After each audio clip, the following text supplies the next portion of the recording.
आप सिर्फ एक उपयोग करते हैं, स्थगित करने का। कल करेंगे, परसों करेंगे, छोड़ते चले जाते हैं इस भरोसे कि कल भी होगा, लेकिन कल कभी होता नहीं।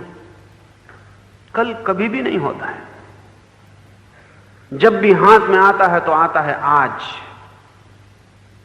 और उसको भी कल पे छोड़ देते हैं। जीते ही नहीं, स्थगित किए चले जाते हैं।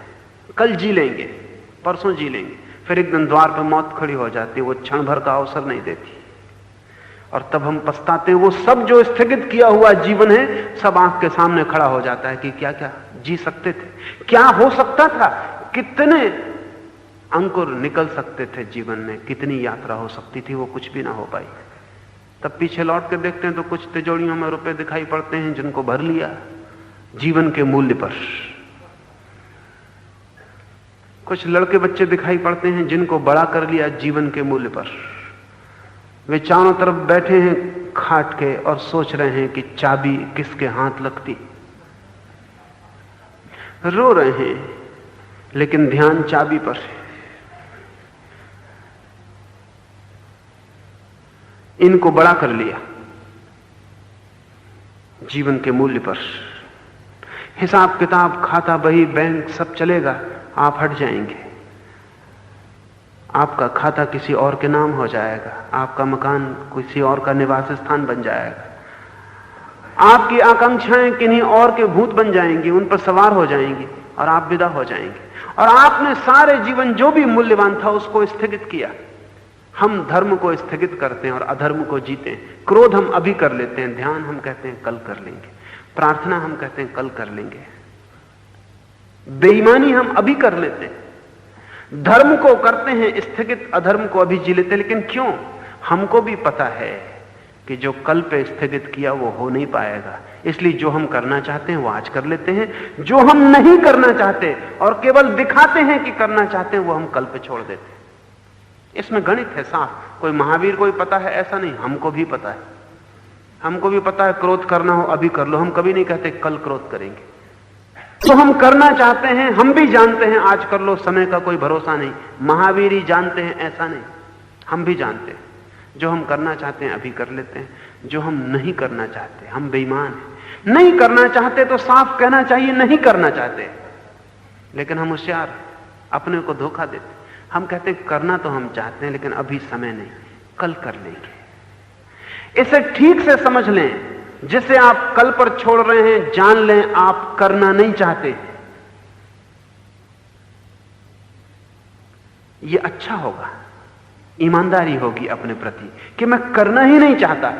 इसलिए तो शायद आपको चोट भी लगे कि क्या मैं ध्यान करना ही नहीं चाहता, क्या मैं शांत होना ही नहीं चाहता, क्या मैं अपने को जानना ही नहीं चाहता, क्या इस जीवन के रहस्य में मैं उतरना ही नहीं चाहता। अगर आप ईमानदार हो तो आपको चोट लगेगी, शायद आपको ख्याल आए कि मैं गलती कर रहा हूं, ये करने योग्य जो है मैं छोड़ रहा हूं। होशियारी यह है कि हम कहते हैं करना तो हम चाहते हैं, कौन मना कर रहा है।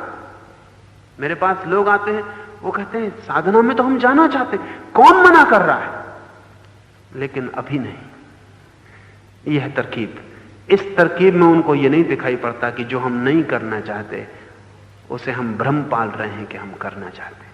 महावीर कहते हैं काल है निर्दयी और शरीर दुर्बल। काल पर भरोसा नहीं किया जा सकता, उससे हमारा कोई संबंध नहीं है, और शरीर है दुर्बल। शरीर पर हम बहुत भरोसा करते हैं, शरीर पर हम इतना भरोसा करते हैं जो कि आश्चर्यजनक है। क्या है हमारे शरीर की क्षमता, क्या है शक्ति? 98 डिग्री गर्मी और 110 डिग्री गर्मी के बीच में 12 डिग्री गर्मी आपकी क्षमता है। इधर जरा नीचे उतर जाएं, 95 डिग्री हो जाए, फैसला हो गया। उधर जरा 110 के करीब पहुंचने लगे, फैसला हो गया। 12 डिग्री गर्मी आपके शरीर की क्षमता है। उम्र कितनी है आपकी? इस विराट अस्तित्व में जहां समय को नापने के लिए कोई उपाय नहीं है। वहां आप कितनी देर जीते? 70 वर्ष, 80 वर्ष, कोई 100 वर्ष जी गया तो चमत्कार है। 100 वर्ष हमें बहुत लगते हैं। क्या है 100 वर्ष इस समय की धारा में? कुछ भी नहीं, क्योंकि पीछे है अनंत धारा जो कभी प्रारंभ नहीं हुई, और आगे है अनंत धारा जो कभी अंत नहीं होगी। इस अनंत में 100 वर्ष का क्या है अर्थ? इस 100 वर्ष में भी क्या करेंगे? वैज्ञानिक हिसाब लगाते हैं तो आदमी 8 घंटे सोता 24 घंटे में, 4 घंटे खाना पीना, स्नान, कपड़े बदलना, उसमें व्यय हो जाते। 8 घंटे रोटी कमाना, घर से दफ्तर, दफ्तर से घर, उसमें व्यय हो जाते। 20 घंटे, जो 4 घंटे बचते हैं उसमें रेडियो सुनना, फिल्म देखना, अखबार पढ़ना, सिगरेट पीना, दाढ़ी बनाना, ऐसा 24 घंटे व्यय हो जाते। बचता क्या है इस 100 वर्ष में आपके पास, जिससे आप अपनी आत्मा को जान सकें, पा सकें? अगर आदमी की कहानी हम ठीक से बांटें तो बड़ी फिजूल मालूम पड़ेगी। A tale told by an idiot, full of fury and nice, signifying nothing. एक मूर्ख द्वारा कही हुई कथा, शोरगुल बहुत, मतलब बिल्कुल नहीं। शोरगुल बड़ा होता है, हर बच्चा बड़ा शोरगुल करता हुआ संसार में आता है कि तूफान आ रहा है, और थोड़े दिन में ठंडे हो जाते, लकड़ी टेक के चलने लगते। वो सब तूफान, वो सब शोरगुल, सब खो जाता। आंखें धुंधली पड़ जाती, हाथ पैर कमजोर हो जाते, बिस्तर पे लग जाते।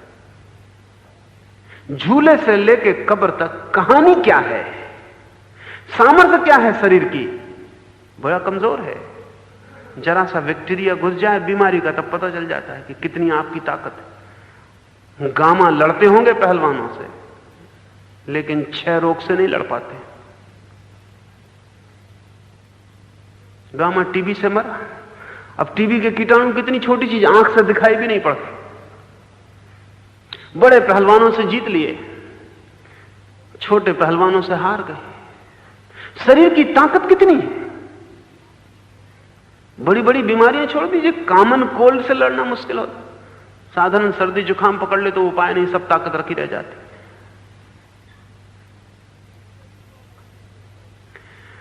इस शरीर को अगर हम भीतर गौर से देखें, इसकी क्षमता क्या है? हड्डी, मांस, मज्जा, इसका मूल्य कितना है? वैज्ञानिक कहते हैं 5 रुपए से ज्यादा नहीं, वो भी महंगाई की वजह से, आपकी वजह से नहीं। इतना अल्युमिनियम है, इतना लोहा है, इतना तांबा है, इतना फलाने का, सब निकाल के रख लें, 5 रुपए का सामान। 5 रुपए के सामान पे इतने इतरा रहे। ये जो थोड़ा सा अवसर है जीवन का, उसमें शरीर की कोई क्षमता तो है नहीं। शरीर दुर्बल है, एकदम दुर्बल है। उधर सूरज ठंडा हो जाए, ये 3.5 अरब लोग यहां एकदम ठंडे हो जाएंगे। क्या है क्षमता? जरा सा ताप बढ़ जाए, गिर जाए जमीन का, ठंडे हो जाएंगे। अभी ध्रुव की जमी हुई बर्फ पिघल जाए, सब डूब जाएगा। वैज्ञानिक कहते हैं वो पिघलेगी किसी ना किसी दिन। अगर ध्रुव प्रदेश में जमी हुई धूप किसी भी दिन पिघल गई तो सारे समुद्रों का पानी 1000 फीट ऊंचा उठ जाएगा, सारी जमीन डूब जाएगी। वो किसी भी दिन पिघलेगी, और नहीं पिघलेगी तो रूसी या अमेरिकी उसको पिघलाने का उपाय खोजते हैं। क्योंकि वो इसलिए खोजते हैं कि अगर कोई उपद्रव का, झगड़े का मौका हो तो इस दूसरे को मौका नहीं मिलना चाहिए दुनिया मिटाने का, हमको ही मिलना चाहिए। हालांकि हम भी उसमें मिटेंगे, लेकिन कहानी रह जाएगी। हालांकि कहानी कहने वाला कोई भी नहीं रहेगा। और कहते हैं रूसी वैज्ञानिक ने तो तरकीबें खोज ली हैं कि किसी भी दिन आने वाला अगर कोई तीसरा महायुद्ध हुआ तो वो ध्रुव प्रदेश की, साइबेरिया की बर्फ को पिघला देंगे। एटॉमिक एक्सप्लोजन से पिघल जाएगी, तत्काल सारी जमीन बाढ़ में डूब जाएगी। वैसी बाढ़ पुराने ग्रंथों में एक दफा और आई है। ईसाई कहते हैं कि नूह ने अपनी नाव में लोगों को बचाया, सारी जमीन डूब गई। अध्यात्म की दिशा में जो गहरे काम करते हैं वो कहते हैं एक पूरा महाद्वीप अटलांटिस डूब गया। पूरा महाद्वीप जो उस समय की शिखर सभ्यता पर था, जैसे आज अमेरिका, वैसे अटलांटिस पूरा का पूरा डूब गया। अभी तक ये समझा नहीं जा सका। दुनिया के सभी धर्मों की कथाओं में उस महान बाढ़, ग्रेट फ्लड की बात है। भारतीय कथाओं में, मिस्री कथाओं में, यूनानी कथाओं में, सारी दुनिया की कथाओं में उस बाढ़ की बात है। वो बाढ़ जरूर हुई होगी। जब से वैज्ञानिकों को पता चला है कि ध्रुव की बर्फ पिघलाई जा सकती, तब से यह संदेह है कि वो बाढ़ भी किसी युद्ध का परिणाम थी। वो अपने आप नहीं हो गई थी, किसी महायुद्ध में किसी महासभ्यता ने बर्फ को पिघला डाला, सारी जमीन डूब गई। वो महाप्रलय थी। वो कल फिर हो सकती है। आदमी का बस कितना है? हिरोशिमा पर बम गिरा, जो जहां था वहीं सूख गया 1 सेकंड में। एक तस्वीर मेरे मित्र ने मुझे भेजी थी। एक बच्ची सीढ़ियां चढ़ के अपना होमवर्क करने ऊपर जा रही, रात 9 बजे। वो अपने किताब, बस्ता, बही के साथ सूख के दीवार से चिपक गई, राख हो गई। 1,20,000 आदमी सेकंडों में राख हो गए। उनकी भी आकांक्षाएं आप ही जैसी थी, उनकी भी योजनाएं आप ही जैसी थी। उन्होंने भी समय का बड़ा भरोसा किया था, उन्होंने भी शरीर का बड़ा बल माना था। वो 1 सेकंड नहीं रुकता। अभी हम यहां बैठ के बात कर रहे हैं, 1 सेकंड में सब रुक जा सकता है और कोई उपाय नहीं शिकायत का। महावीर कहते हैं शरीर है दुर्बल, काल है निर्दयी। ये जानकर भारंड पक्षी की तरह अप्रमत्त भाव से विचरण करना है। भारंड पक्षी एक मिथ, मैथोलॉजिकल पौराणिक पक्षी है। एक काल्पनिक कवि की कल्पना है कि भारंड पक्षी मृत्यु से, समय से, जीवन की क्षणभंगुरता से इतना ज्यादा भयभीत है कि वो सोता ही नहीं, वो उड़ता ही रहता है जागता हुआ, कि सोए और कहीं मौत ना पकड़ ले, कि सोए और कहीं जीवन समाप्त ना हो जाए, कि सोए और कहीं वापस ना उठे। काल्पनिक पक्षी है। तो महावीर कहते हैं भारंड पक्षी की तरह समय निर्दयी, शरीर दुर्बल, ऐसा जानकर अप्रमत्त भाव से, बिना बेहोश हुए, होश पूर्वक, विथ अवेयरनेस, जागरूकता से जीना ही प्राज्ञ व्यक्ति का, प्रज्ञावान व्यक्ति का लक्षण है। एक ही सूत्र है कृष्ण का, महावीर का, बुद्ध का, क्राइस्ट का। वो सूत्र है अप्रमत्त भाव, अवेयरनेस, होश। इसे हम आगे समझेंगे। आज इतना ही। रुकें 5 मिनट, कीर्तन करें और फिर शायद